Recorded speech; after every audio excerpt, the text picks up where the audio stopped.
Hey, blue collar scholars, we're here for some more fun, science, coffee, goodness. Coffee, is it good for you? Yes, it is. One of the big arguments against coffee, though, is mycotoxins. And a lot of this got really big with bulletproof coffee, and there's another one with like a chicken as their logo. I don't remember what it is. But there was a big push for mold-free coffee and why that was such a thing. And mold-free coffee meant that there was a thing called mycotoxins. If you didn't have mold, then you didn't have mycotoxins. And so people only wanted mold-free coffee because it didn't have the toxins, and that was better coffee.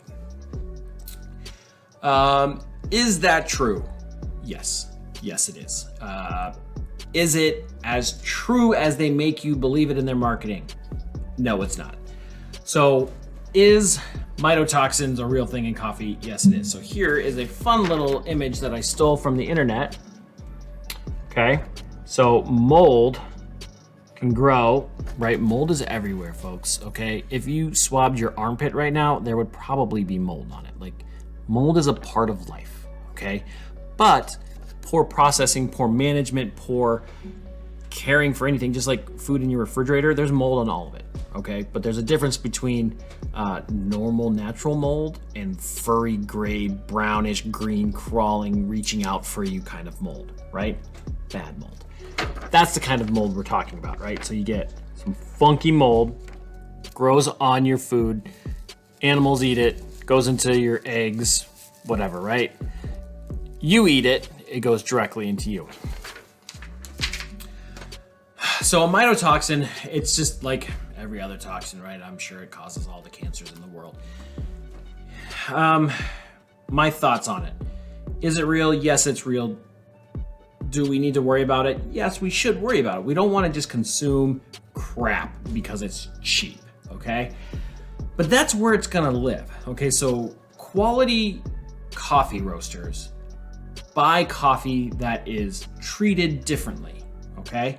So the coffee that I buy is processed on site and hermetically sealed, okay? So they dry it out. You cannot dry coffee without there being mold on it. It's in the open air. That's how it is, unless you're gonna process everything by machines, which, you know, most of us are against that, but then we're against nature. So how do you win, right? But most of it is dried in the open air.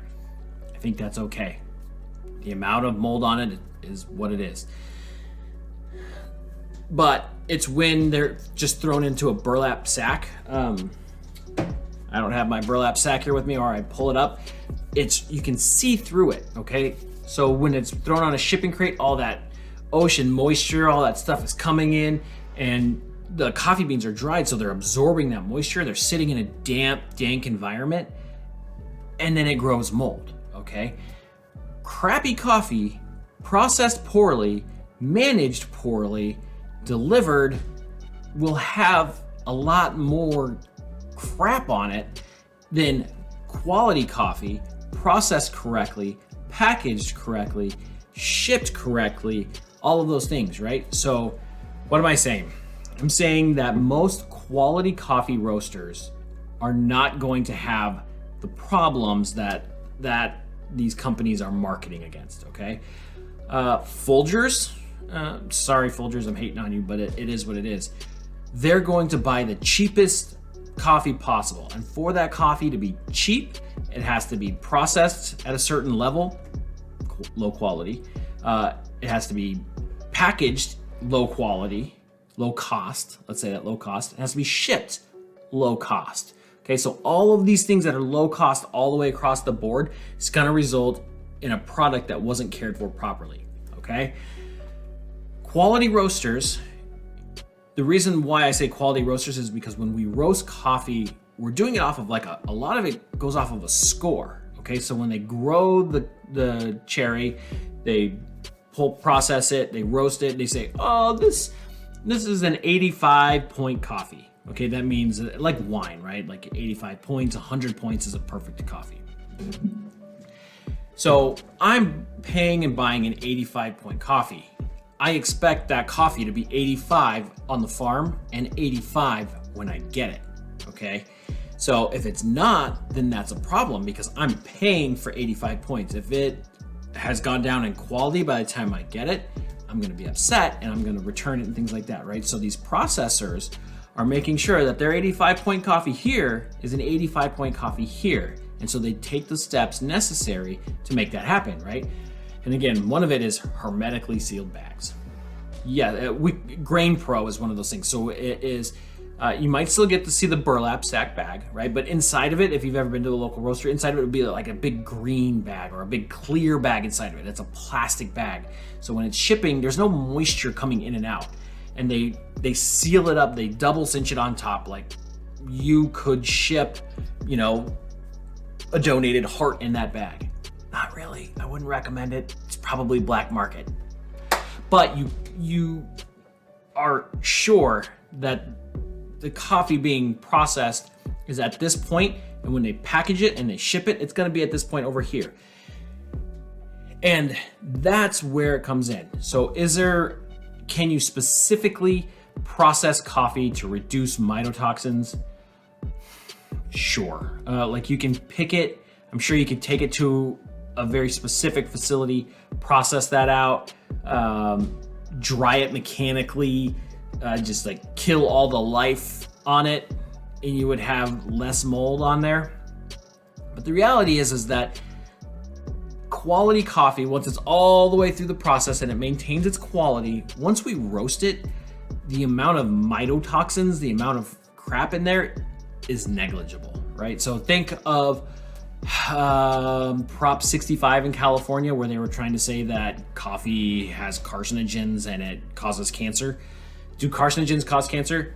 Yes, we get that, we know that, but cooking food also supports life. So there's a balance between nature and causing cancer, right? Both of them are part of nature. But the thing is that the carcinogens in coffee, once you brew it, it's negligible. It's like 1 part per 10 million or something stupid. I don't really know the number, but it was very, very small. There was like, this is the cutoff, and coffee was way, way, way, way down. Okay, it wasn't even in the ballpark, right? We consume more lead than there was carcinogens in coffee, whatever. You know what I'm saying? So, mycotoxins, real? Sure. Concern only if you drink crappy coffee. If you drink good coffee, you're gonna be okay.